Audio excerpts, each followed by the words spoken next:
नमस्कार, जय हिंद। पूर्ण चंद्र कांडपाल।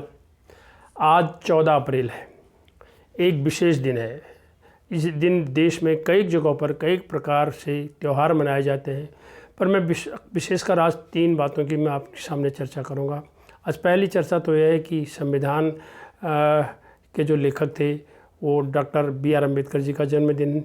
दूसरी घटना है, आज बैसाखी का दिन है, देश में कई जगहों पर बैसाखी मनाई जाती है। और तीसरा कि उत्तराखंड में भी विश्वत संक्रांति शाल देवी खुदी का मेला है।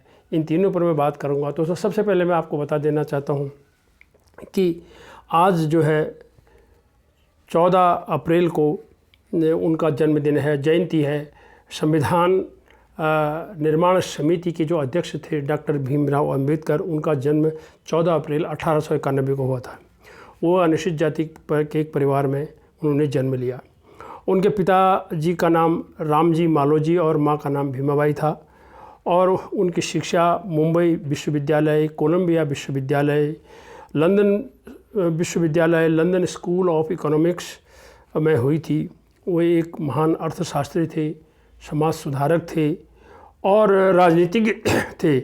दलितों, महिलाओं और मजदूरों में जो भेदभाव होता है उसके वो घोर विरोधी थे, उसको सुधार चाहते थे।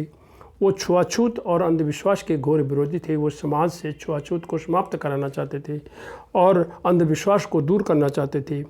और वो नेहरू जी की कैबिनेट में पहले कानून मंत्री रहे। और संविधान जो निर्माण समिति थी जिन्होंने संविधान लिखा, इन्होंने 2 साल 11 महीने 18 दिन में संविधान लिख करके 26 नवंबर 1949 को देश के सुपुर्द कर दिया था और संविधान तैयार हो गया था हमारा। और इसी तरह से इन्होंने समाज के लिए बहुत कार्य किया और बाद में इन्होंने बौद्ध धर्म में अपनाया। इन्होंने एक दूसरी शादी भी की और 14 अक्टूबर 1956 को मात्र 65 वर्ष की उम्र में इनका निधन हो गया। उन्हें मरणोपरांत 1990 में भारत रत्न सम्मान से विभूषित किया गया। और तो इस तरह से आज हम अपने संविधान निर्माता डॉक्टर B.R. अम्बेडकर को स्मरण करते हैं और उनको विनम्र हम श्रद्धांजलि देते हैं। आज ही के दिन जो है 14 अप्रैल 1699 को गुरु गोविंद सिंह जी ने खालसा पंथ की नींव डाली थी। खालसा का अर्थ होता है पवित्र। खालसा का उन्होंने ये सोच देखा कि जो हिंदुओं में उस दौर में जो अत्याचार हो रहे थे उसको बचाव करने के लिए और महिलाओं पर अत्याचार को रोकने के लिए उन्होंने एक संघ बनाया और उसका नाम पंथ बनाया। उसका नाम रखा उन्होंने खालसा पंथ।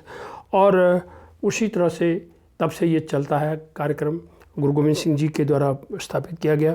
पंजाब में विशेषकर फसल कटने की खुशी में भी ये त्यौहार मनाया जाता है। अब उत्तराखंड की बात कर लेते हैं।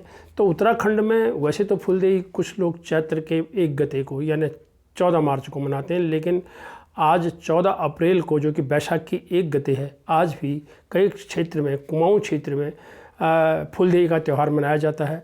खास करके उत्तराखंड की रानीखेत और फलदाकोट के क्षेत्र में, चौगांव पट्टी में। और आज दोराहाट में शाल देवी खुदी का मेला लगता है। तो बिखोती शब्द इसी विश्वत संक्रांति के नाम से ही बना हुआ है। और दोराहाट से करीबन 8 किलोमीटर की दूरी पर चैत्र महीने के अंतिम दिन में विमांडेश्वर में ये मेला शुरू होता है और उसके बाद फिर ये दोराहाट की बाज़ार की तरफ आता है। और ये जो है इस दिन हमारे क्षेत्र की कई यादें हैं। पहले शिलंगी में, पट्टी चौगांव में एक जगह है शिलंगी में, यहाँ पर पत्थरमार मेला हुआ करता था और दो खाप हुआ करती थी या 2 दल हुआ करते थे, महारा और फरत्याल। महारा और फरत्यालों के बीच में पत्थरों की लड़ाइयाँ होती थी और सब लोग उधर वाले इस तरह से आपस में कुछ खून खराबा होता था और ऐसी एक परंपरा चली थी। बाद में लोगों ने ये 60 के दशक के अंत में ये बंद कर दिया। लोगों ने कहा ये खून खराबा कब तक करेंगे, ये बंद हो गया। आजकल सेमधार में यानी खैरना रानीखेत जो मोटर मार्ग है, उस मोटर मार्ग में एक जगह है सेमधार, जैनोली पिलखोली के बीच में।